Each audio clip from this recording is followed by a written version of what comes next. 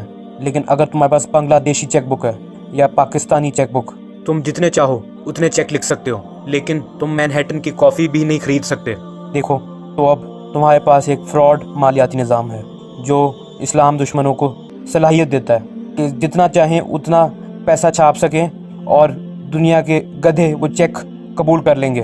تمہیں اب کام کرنے کی ضرورت نہیں ہے پیسے حاصل کرنے کے لیے، نہیں، ایک ایسی دنیا جو گدھوں سے بھری ہو، تمہیں صرف چیک لکھنے ہوں گے۔ تم سعودی عربیہ کا سارا تیل خرید سکتے ہو بغیر کسی خرچے کے۔ تمہیں بس یہ کرنا ہے کہ کاغذ لینا ہے اور پین اور چیک لکھنے ہیں۔ لیکن یہ خطرہ ہے جو تم اٹھا رہے ہو، کیونکہ یہ پتوں کا گھر ہے جو گر سکتا ہے۔ جب تمہارے پاس سونا تھا تم محفوظ تھے، لیکن اب سونا وہاں موجود نہیں، تو 1971 سے 1973 تک وہ تلاش کر رہے ہیں کسی چیز کی جس سے وہ یہ پتوں کا گھر قائم رکھ سکیں۔ انہوں نے جو کیا تو انہوں نے کیا یہ کہ 1973 کی جنگ تیار کروائی، اور وہ دونوں طرف تھے، وہ اسرائیل کی طرف بھی تھے اور انور سادات کے ساتھ بھی تھے۔ تو سوویت یونین زائنسٹ کی خریدی ہوئی تھی، لیکن عربوں کو یہ بات نہیں پتہ تھی۔ انہوں نے جنگ کو برابری میں ختم کروایا۔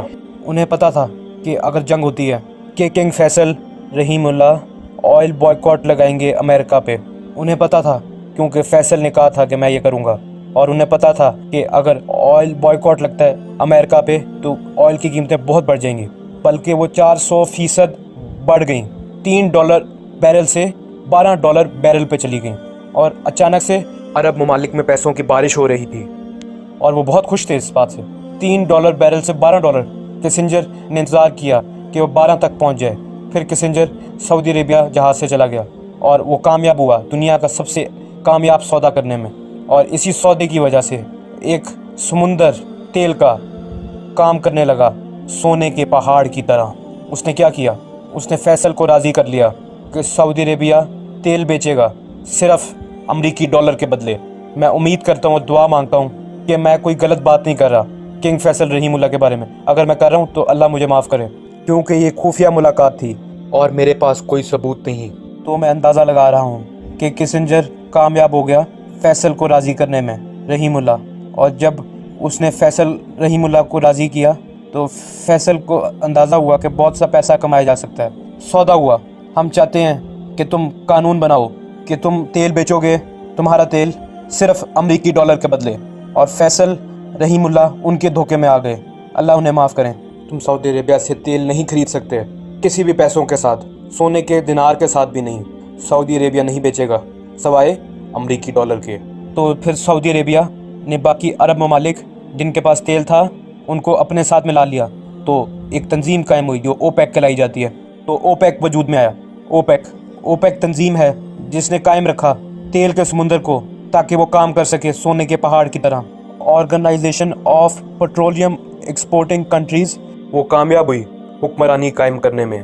تمام ممالک جو اوپیک میں شامل تھے انہوں نے کہا ہم سب راضی ہیں کہ ہم تیل بیچیں گے صرف امریکی ڈالر کے بدلے، اور اس طرح وجود میں آئی ایک چیز جو کہلائی جاتی ہے پیٹرو ڈالر، اور یہ چیز ہے جو وہ چاہتے تھے بریٹن ووڈز میں، لیکن عمران حسین تب نہیں سمجھا۔ یہ ان کا آخری مقصد تھا، یہی وہ چیز تھی جو وہ چاہتے تھے جب انہوں نے 1944 میں بریٹن ووڈز میں کانفرنس کی، لیکن میں تب نہیں سمجھا۔